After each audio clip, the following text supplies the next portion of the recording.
Good evening. Trying to make this as easy for the two of you as possible since you're kind enough to join us tonight. Just out of curiosity, did you see the presentation for last night, or would it be helpful for us to run through the presentation? Okay. So let me run through the presentation that we have prepared. That way you can get a little bit of background, and then we can certainly address any questions that you might have. Okay. So we had a presentation last night at governing body meeting or council meeting. And so, we first proposed these rate increases in December. We listened to a lot of feedback from members of the public, as well as some debate with council. And so what I asked for coming out of those was to take some time so that we could take that feedback and try to find ways to address some of those concerns. And so last night we made presentation and we'll kind of walk through that. But just to give a little bit of reasons why we're having to ask for rate increases. Certainly inflation is the biggest. So when we look at inflationary rates right now, which we're all feeling, we feel it at the grocery store, we've seen it in other utility rates, we see it at the gas pumps.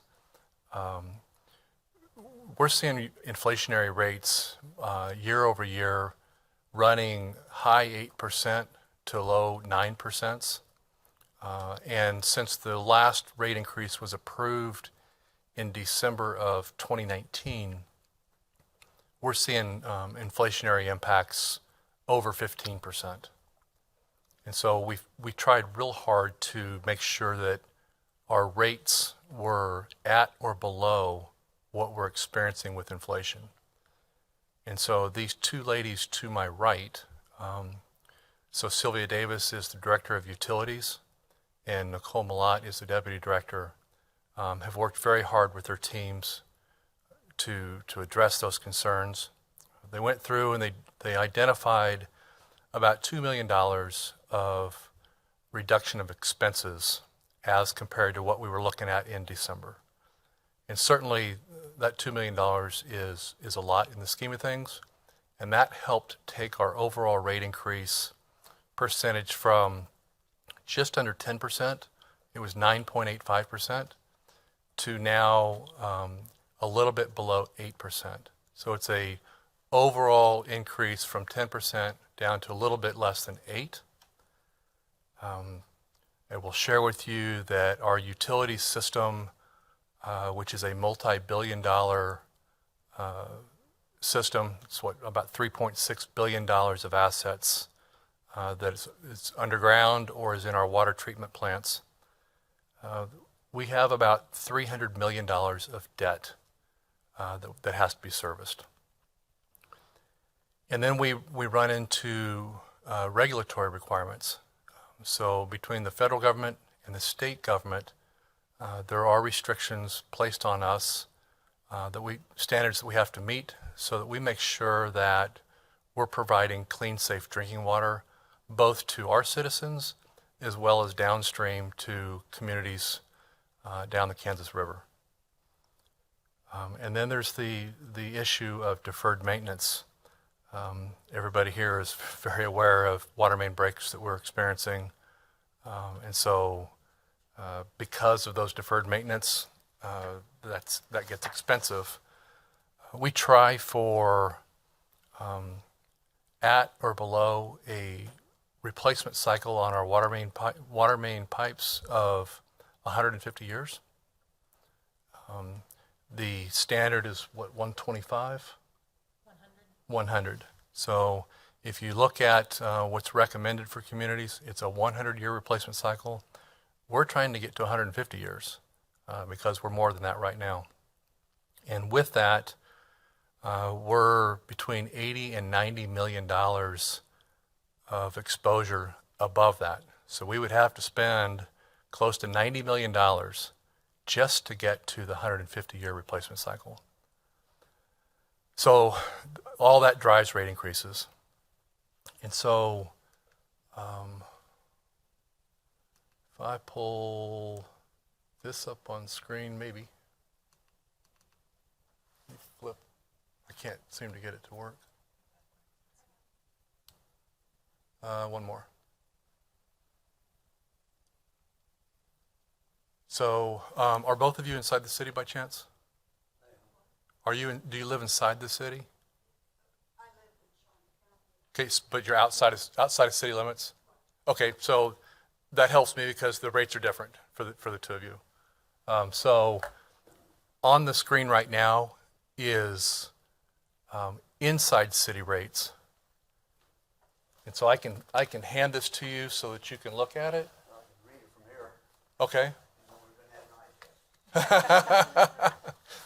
So,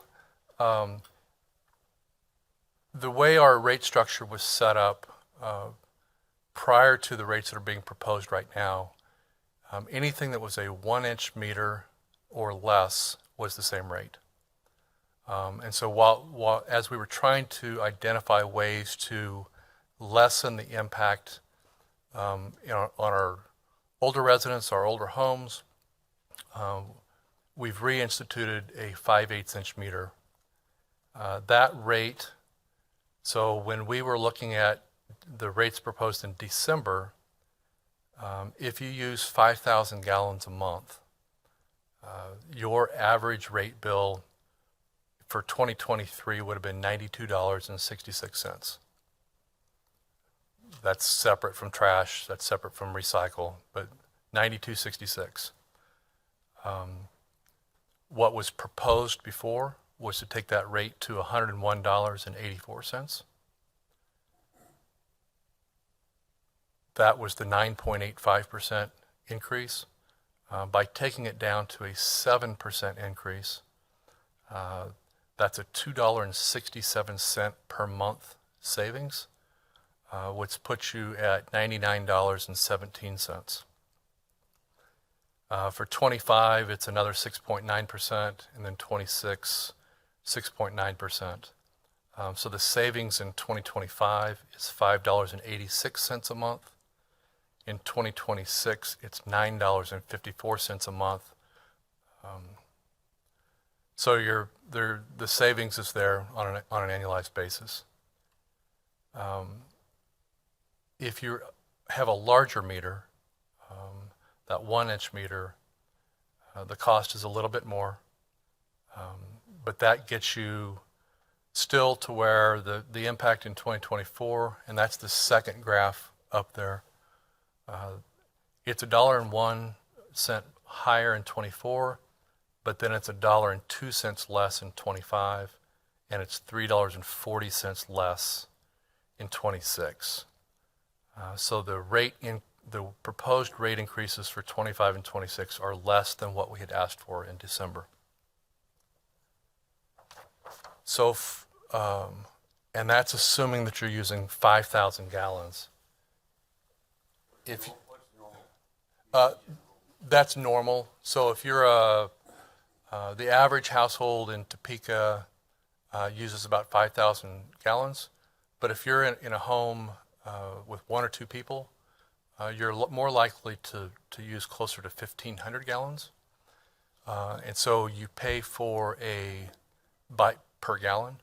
Well, I remember you guys had this big deal when you changed the formula Uh-huh. a number of years ago. Right, And I don't think, there was only 12 of us at that meeting. right. And there was a lot of confusion about what's, if I'm going to use 2,000 gallons, what's going to be the price with both ways? And we never got an answer at that particular meeting. They said, we'll let you know. Because they had to figure it out. And I don't know who was in charge of it too many years ago. Right. So that's why I was asking how that's. Yeah, so this is it.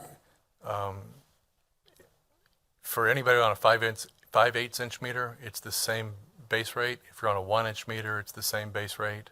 And then it just depends on how much water you use on any given month. Is there an adjustment? It seems to me that years ago there used to be some kind of an adjustment through the summer months because you had more usage outside, and they may kind of Yeah, so the question, and I'm just gonna repeat some of the questions for anybody that's online that may not hear it. Plus, we're also taping this, so it'll be broadcast later in the week.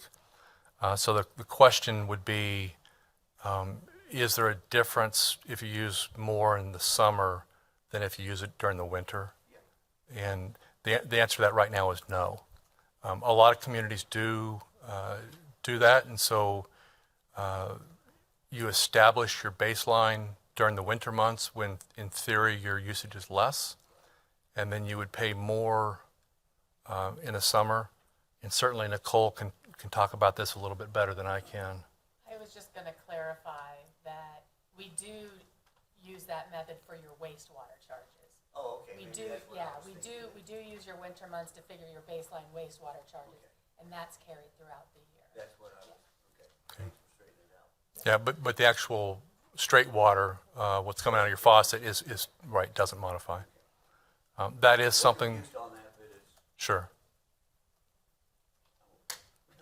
Fair enough. I will share that is something that we've looked at for down the road. right. But right now, it's what's coming out of your faucet isn't any different. Obviously, then because you're paying per gallon, it's less at 1,500 gallons than it is at 5,000, and so that's at 1,500 gallons. So we were talking about for 2024, an average bill being $99.17. At 1,500 gallons in 2024, your average bill would be about $55.11. So the difference between the 99 and the 55 is the 3,500 gallons of water. For outside of city, which directly impacts your family, Now, when you say in the city, out of the city, I live over by Sam's Club. Is that in the city? you should be in the city. Yes, ma'am. I'm in the city. Okay, so the rates we've talked about would apply to your family? It's just me. Okay, so for you. And so you're probably using water around that 1,500 gallon mark or even less, right? Average is, the highest is like 12 something. Right. So you can see where there's the savings because of you using less water. For anybody that's might be watching online or later in the week is watching this, the impact for folks that are outside of city limits, at a 5,000 gallon usage per month, for 2024, your average bill would be $177.54. If you're at the 1,500 gallon mark and you're living outside of the city, residential, it's about $100.40. So again, you can see the differences from not using as much water. So that's the impact right now for residential. I will also tell you that what has been proposed to council is an expansion of our rate assistance program. And so if you are making less than about $17,000, you would be eligible for some assistance. If you are that's a single, in a two-person household, it's $22,888. For a for a four-person household, it's $34,688. So if you make that or less, we're proposing a rate assistance program. That is similar to a program that is being used by the gas and electric utilities. And so we would be putting, what's been proposed is $500,000 a year into that program for rate assistance. And really, that's the presentation that we shared last night. Certainly would be open for any questions or comments. Well, I have a number of questions.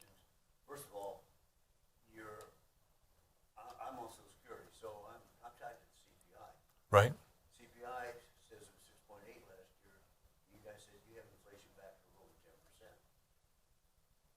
You know, at some point, the bubble's gonna burst, and you're gonna force people out of their homes, not just you, but government in general, because they keep raising taxes. Year before, we went up, I think, 2.4%. And yet you guys were saying, I think you said something around 6 or 8%. Also, what comes to mind, you mentioned something about a shortfall of, what, 2 million? At some point in your conference, We've reduced our expenses by you were two. saying that you were looking for a shortfall. What was that? Was it several $1 million that you were gonna be short if you don't change your rates? Did I misunderstand you on that? So we would, if we didn't change rates, we could not run the utility because of inflation. So we would be short about 10%. Besides chemicals? It affects absolutely everything.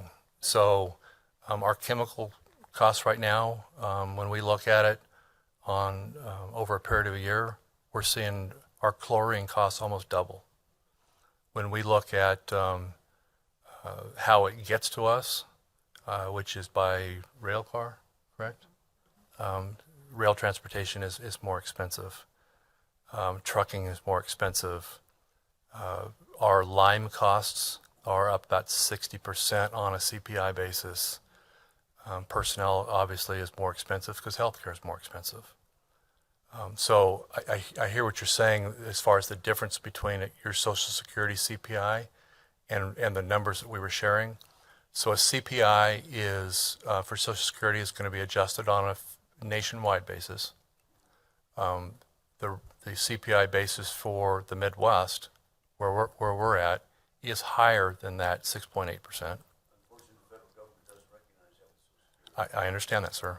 But reality is, I don't get to control that, and I have to pay the higher rates. Speaking of control, okay, you've got budget. Have you, your budget has increased let's say each of the last 3 years, I'm sure. Yes, sir. Okay, without a rate increase, how was that addressed? Is that based off of the taxes that the city gets and then passes on some to you? Is this how they give you money? You've actually had rate increases for each of the last 3 years. Okay, I guess I was not aware Yeah. of that. So what was passed, in 2019 was a rate increase for 2021, 2022, and 2023. So we're in the last year of those rate increases that were approved in December of 2019.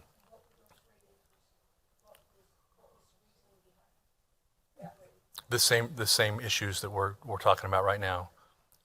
Our cost of doing business, producing that clean, safe drinking water, it's more expensive every year. I understand that, but, you know, I listened to the recording of the last meeting, and you were talking about the replacement, should have been every 100 years, and, you know, now you're looking at 170 years on lines. What the heck has happened with the money over the years if people knew that they had to start replacing lines, that they had to start doing maintenance on these things? Where did the money go? There's been increase after increase after increase, yet there's more and more water main breaks.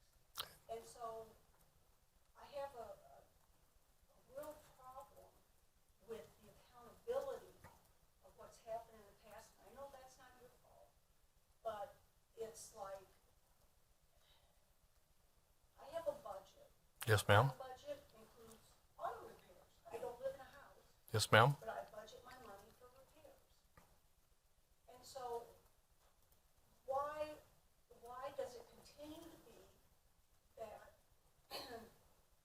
we hear about all these water main breaks, we hear we need more money to replace the lines because they're old. We need more money to replace the lines. Well, they didn't get old yesterday. No, ma'am, they did not. And so my big question is, and it's you know, it's over the years. Yes, ma'am, it is. And so now you're asking people to really dig into their pockets at a really bad time. It's hurting people, literally hurting people. I'm fine so far. But you know, my average water, average gas and electric is now less than my water bill. Less than my average water bill. That's getting pretty bad if you gotta pay more for water. And I can't comprehend that for all those years, I mean, if nothing's been done, why? And then you also had talked about the ARPA money that you got, Yes, ma'am. and you said that you got 46 million, Yes, ma'am. okay. And you debated how to use it, Yes, ma'am. you didn't use it toward fixing lines, No, we did not. okay. You had $46 million, you couldn't even take part of that 46 million and use it to do something with the old water lines. You had that choice, but yet instead, you put it all for something else, and you're going into the customer's pockets even more. To me, that's not, So can I try to address some of your concerns? sure. Okay. I'm on my bandwagon. Ma'am, I understand. So let me talk about the first part of your statement, okay? What I think I heard from you is concern as to whether or not money that you paid in past years was used to replace water lines. What I can tell you is that for a long period of time, we were not asking for money to replace water lines. And so that's the deferred maintenance that I was talking about, to where we have $80 to $90 million of deferred maintenance that has to be done. Our ratepayers weren't paying for that. And so, yes, we are now on the hook for a lot of money because our water lines are breaking, and they're not going to get any better if we don't try to fix them. So I think it's real bad for our plan over the years. I can't address that. I know. I can't. But But now you're stuck and we're stuck. but what I can tell you is that the rate increase that we're requesting is less than the cost of inflation. So the cost of what you're having to pay over your goods, we're asking for less than what it is we're having to pay in price increases. And the way we're doing that is we're looking at operational efficiencies inside so that we can help offset some of those increases. I understand your frustration. So how much of this increase is actually going to go towards fixing the lines? Do you recall off the top of your head?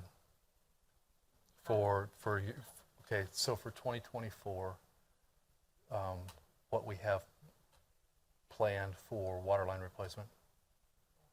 Okay, while she's looking that up, okay, the second half of your statement, I've missed. So can you? Oh, it was about the ARPA money. ARPA money, okay, so why didn't we not put some of the $46 million into underground? Okay. Simply put, we looked to where the savings were going to be the greatest for the average citizen of Topeka. You either have to pay it in property taxes or you have to pay it in water rates. And when I did the projections, because I did them, when I looked at what the savings to an average household in Topeka was going to be on a year-to-year basis, we were saving you more in property taxes than what we would have saved you in utility rates. So we were trying to maximize your savings. Well, I have a question then. Why am I charged? It's over $5 now a month for multiple residential, which started, I think, in 2019, and I didn't realize it until I started going through my bills for, look and see how they've been going or how my consumption's been and stuff. And I happened to notice, gee, I'm paying $5 and something a month for multiple residential.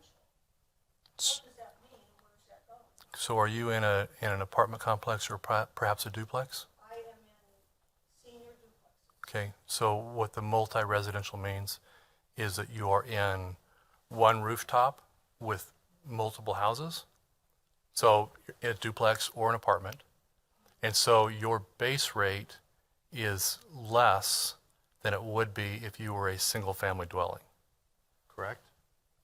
Actually, a couple different things. Your consumption charge is less than if you're in a single-family home, but the multiple residential that you're seeing is actually the stormwater charge for the residence that you're living in. It just denotes that it's multiple residential because of the living housing situation. So, this is how I see it in my mind, is that single-family homes, they all use the same sewer, correct? They all use the same lines, just like we use the same lines in our neighborhood. What is the difference? From a water perspective, I don't want to get all technical. It's from a usage demand perspective is where it comes from. But by a class, a multiple residential household costs less to provide you water than it does a single-family residential household. So you're actually getting a reduced water rate because of that multiple residential denotion. And the stormwater, which is where it says multiple residential, that is the part of your bill that's for the hard surfaces, your roof, your driveway, that type of thing. But that is consistent. It's just denoted as multiple residential because of the classification of the household. Why was it implemented in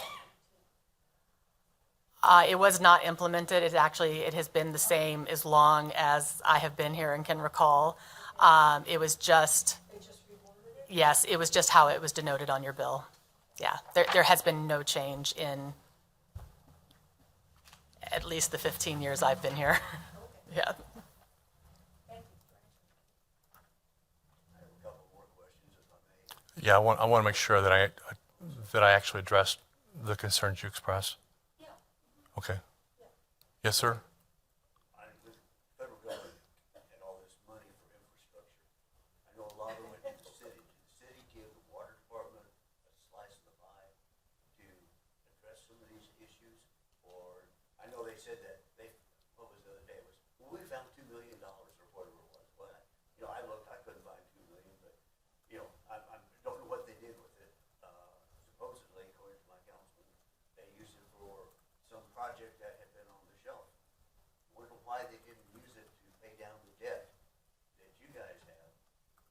Because if you have debt, you're paying bond money, I'm guessing.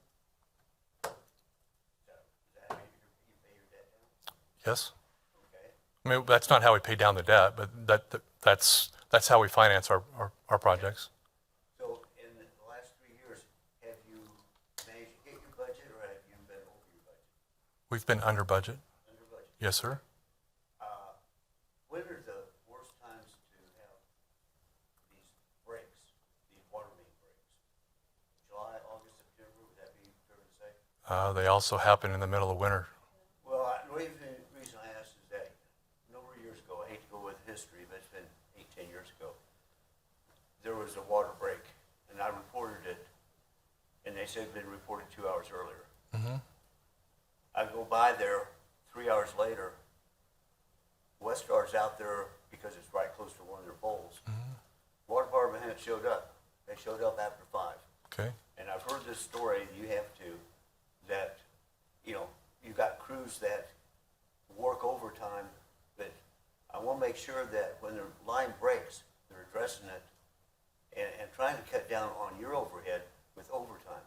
So my question would be,